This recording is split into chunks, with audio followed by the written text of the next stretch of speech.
Okay, good morning to all of you. In our last class, we have been detailed discussed about orthogonal curvilinear coordinate system. In this class, we are going to discuss somewhat extra things, whatever I forgot in our last class, that I have to say to you. Okay, some important informations I am going to share with you regarding orthogonal curvilinear coordinate system. And this curvilinear coordinate system is itself called as generalized coordinate system, because from this orthogonal curvilinear coordinate system we can derive Cartesian, we can derive spherical, and we can derive cylindrical also, or we can say that Cartesian, spherical and cylindrical coordinate system, all the three are coupled together uh, and called as your orthogonal curvilinear coordinate system. So before I have to share the important things whatever I forgot in our last class. First we have to just revise whatever we have been discussed in our last class, right? So as we discussed that curvilinear coordinate system, basically two types, that is your spherical polar coordinate system and cylindrical coordinate system.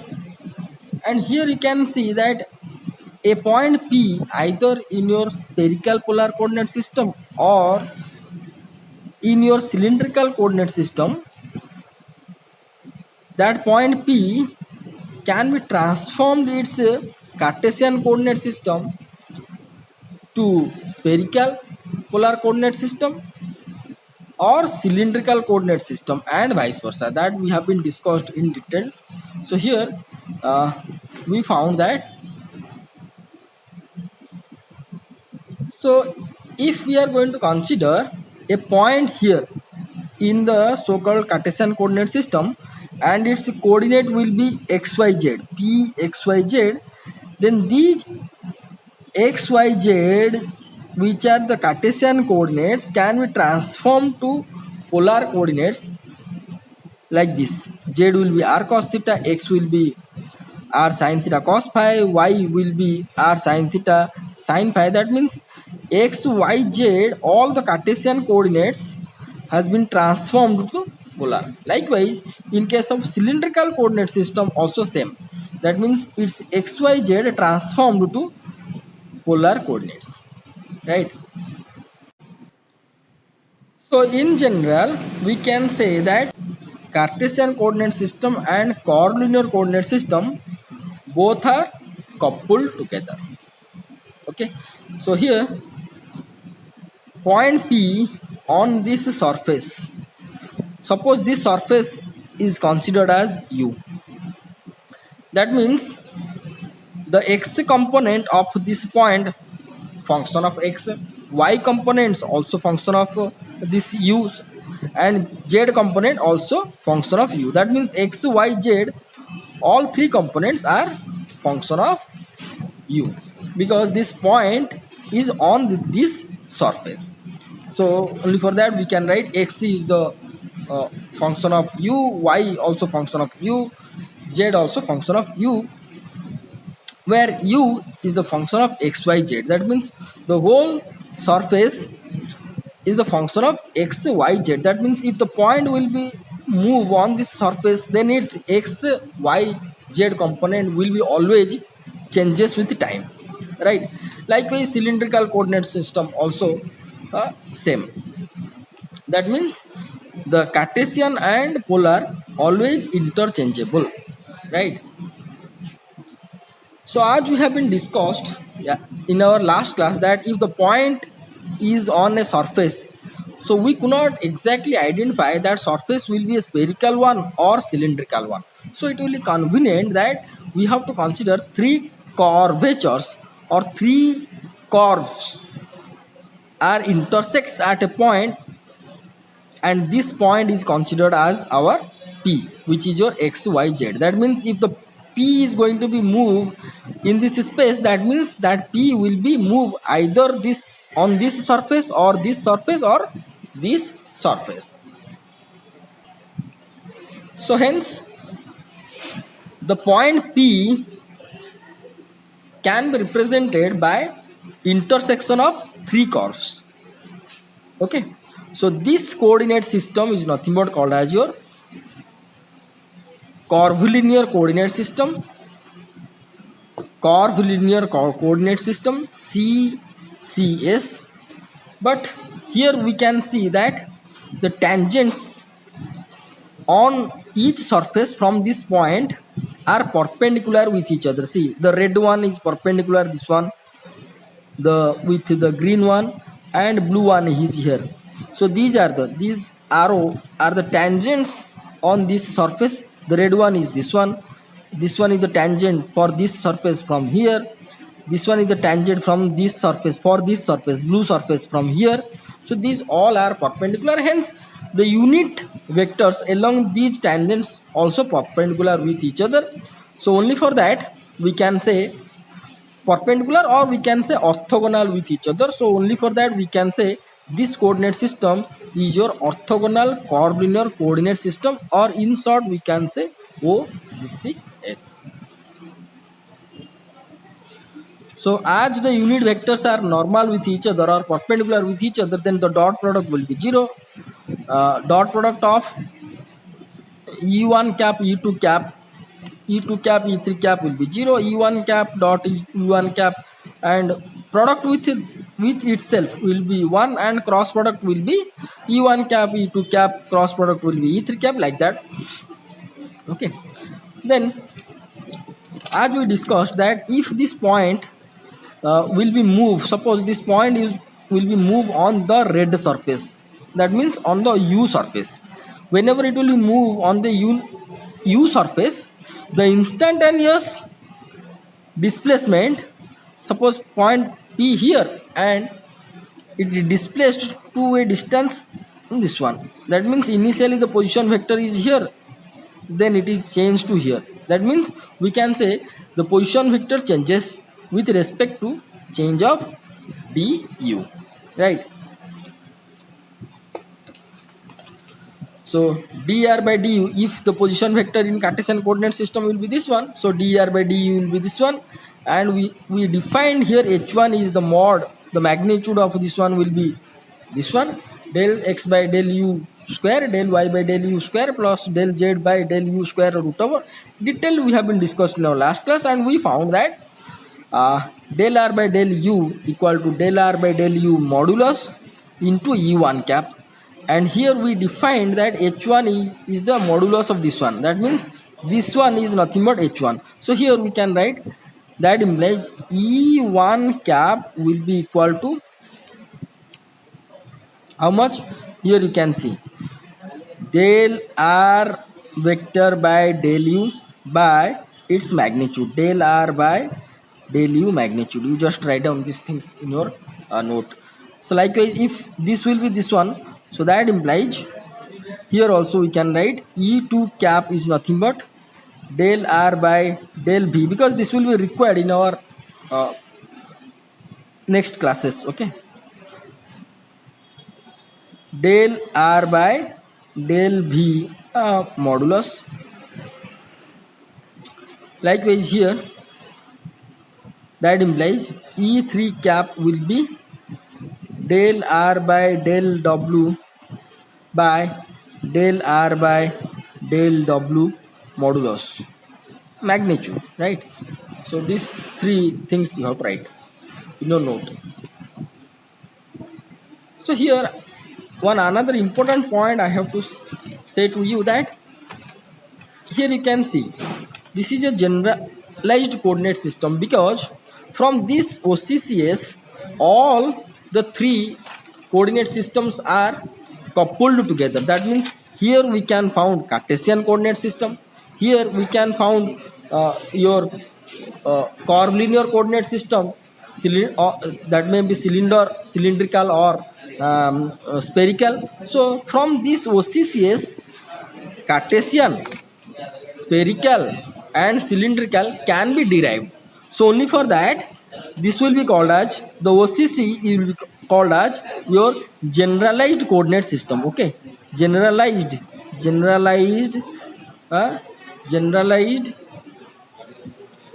coordinate generalized coordinate system. So orthogonal curvilinear coordinate system also called as generalized coordinate system, from which we can derive Cartesian, can derive spherical, can be derived cylindrical, right? So here I am going to show you a interesting thing, that the spherical polar coordinate system itself coupled by three curvilinear coordinate system. How it is? You just watch carefully. See, this is your spherical polar coordinate system, and here P is the point on this surface, right? So if P moves on this surface, then its theta and phi will be changed. So P moves from here to here, it's both theta moves in this way, like this. If the P moves only like this way, then its phi azimuthal angle will be changed. If this theta will be moved in this way, like this, then its this angle will be changed. If this point P will be moved like this, its theta will be changed, the polar angle will be changed. If this point will be moved like radially, then its radial distance will be changed, right? Accordingly, if the radial distance will be changed, accordingly its z component, this one z component, which will be r cos theta, will be changed, because if r will be changed, its z will be also changed, right? So here you can see this point is the intersection of three curves. You can see this one is one curve, right? And this one is your another curve, right? And this line whatever passed through this point, this one also one curve. Here I am going to show you clearly. You can see that, suppose this is the sphere. So this is the sphere, and this is the azimuthal angle, this is the polar angle, this is the radial component. So here you can see that the point P is at here, at a distance r from the center, right? And the phi is the azimuthal angle, like this. Okay, so if the point P will be move only this way, like this, if it will move in this way, then its phi is going to be changed, right? Now if the point P will be moved in this way, like this,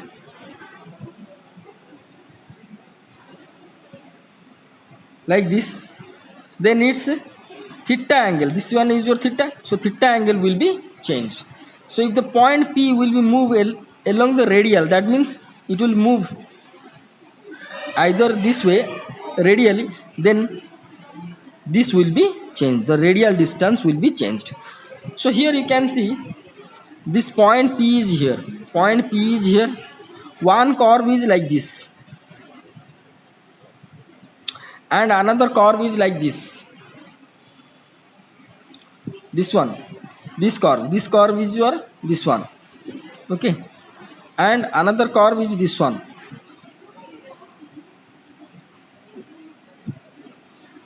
So another straight line also considered as one curve, like this.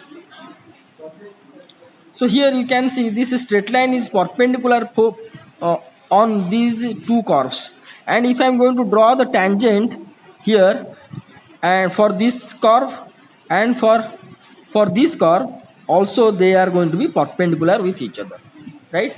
So if we are going to draw the tangent on this curve and this curve, then the tangent will be perpendicular with each other.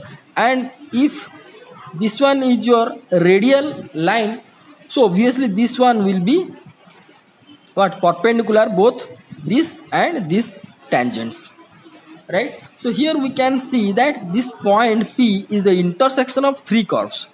One is your this one, let is your u, and another is your this one, let this is your suppose we are going to consider radial curve, suppose this one is your u, okay, and this is your theta. Whenever we are going to be moved along this curve, then its theta will be changed. So along this way, whenever we are going to move in like this, its theta will be changed. So let this one is your v, and whenever we are going to be move in this way, then it's this way. In this curve, on this curve, then its phi will be changed. Let this your w.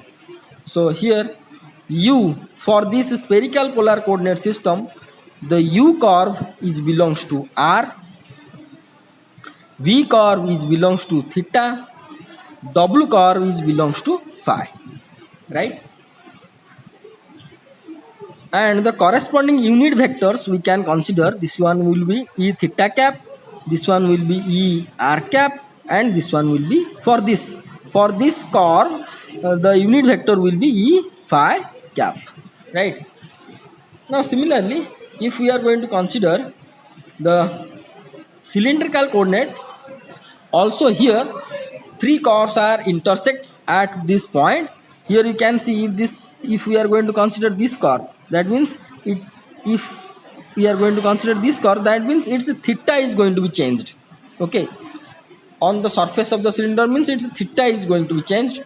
And another one is your this curve, r curve, which is elongated along this direction. So here if I will draw the tangent on this surface and this one, both are perpendicular with each other. And another one is your z, right? Z is your another curve, we can say that will be this one, okay, or this one. If I am going to draw this one, then this z curve is also perpendicular with this line and this one. So here the three curves are intersects at this point, and the three curves we can consider that your along this r is belongs to r curve, and another is this along this curve theta is changed, so belongs to theta, and this one is your curve z. So for this r curve we can write the unit vector e r cap, this one e theta cap, and this one will be e z cap. So this is the extra information whatever I forgot in last class.